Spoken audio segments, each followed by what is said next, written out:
Hi, this is the new job page, and I'm going to quickly take you through how to create and dispatch a job to a user in the field. Okay, the page is divided, as you can see, into four main sections. The client details, top left. Underneath that, the job details. Top right is the schedule visit details, and underneath that is the financials related to the job. Now, you don't need to complete all of these fields to dispatch a job. It's all there for you. You select the fields that you need for your business. All right, I'm going to move to the top left-hand corner here under the client details and assign a client. Now, I can either add a new client or I can search from our existing client base and select from there. Now, as soon as I've selected the client, a number of things have happened. First of all, the contact details have populated, but then over on the right-hand side, a whole new panel has appeared for company details. And that's brought all the information in about the company from the CRM. So I can see things like what's been invoiced so far, how much is currently outstanding, the type of customer that it is. On the right-hand side here under the communications, I can automatically send an email, call, or SMS the client straight from this page. So all beautifully integrated. I can view all of the locations and edit any of the contact details from here as well. Okay, we'll go back over to the client details panel on the left. Now, a client can have multiple locations. For example, a real estate agent may have hundreds of locations, and they can be stored and selected under the location section so that you can just select or search for the right one. Each location can be given a site name to help easily identify that particular location. And then an extra feature is to subdivide that location down into zones. So in this case, you can see there's a warehouse, a reception area, a kitchen, a loading area.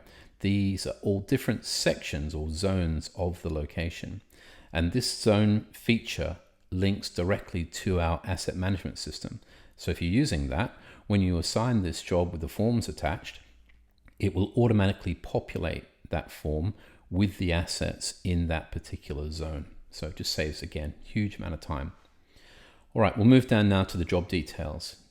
Now, you can either create your own job type or you can select from the job type templates. And the one we have here is the quarterly general maintenance inspection. Now, when I select this, you'll see a number of the fields will have a green highlight bar. They're showing you what has been automatically set up for you from the template. So there's the job type details, notes, latest note up the top. Now there's the schedule visit. So I'll assign it to a user. Once I do that, I can also add additional assignees. And you can see from the template again, it's only the maintenance team that can be assigned this job. The other teams have been grayed out. So I'll assign it. The date and time, the expected duration is all driven from the job type. If I change that to tomorrow, you'll see that the end date is automatically updated because of the expected duration. And now I can add mobile assets, equipment to the job, as well as the people. So in this case, I'll attach my Tesla Cybertruck, and we need our Caterpillar 320D. Now that equipment is also attached to that job visit. Underneath, we're in the financials. So we have an invoice here that's automatically being created based on the job type template that I've got. All of the customer information, the line items automatically inserted. I can override pricing. I can add new line items for this specific job. But if it's all running from the template, I don't need to touch anything. That's all just good to go.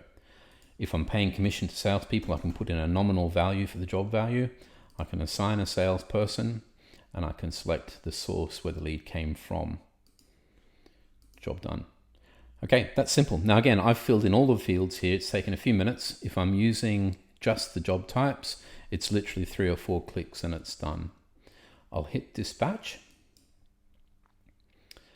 As soon as that's done, the user will receive a notification on their mobile device that they've got a new job, and they can go into that job there and complete it.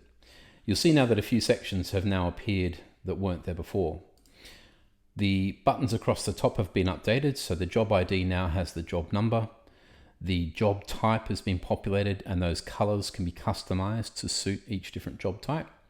The job status is set to assigned, and the client currently is not confirmed. I can change that when the client has confirmed the job by simply clicking on the drop down and selecting client confirmed. Additionally, a few new fields I've added here. I can now look at the communications related to this job. So again, using our job type templates, you can send automated emails, letters, and SMS messages at specific times before the job is done, while the job is being done, and after the job is done for things like surveys. So a whole lot of automated communications triggering related to the job, and you can see all of that action in the communications tab. And finally, the job history. This will track every single trigger event that happens as the job moves through its different stages.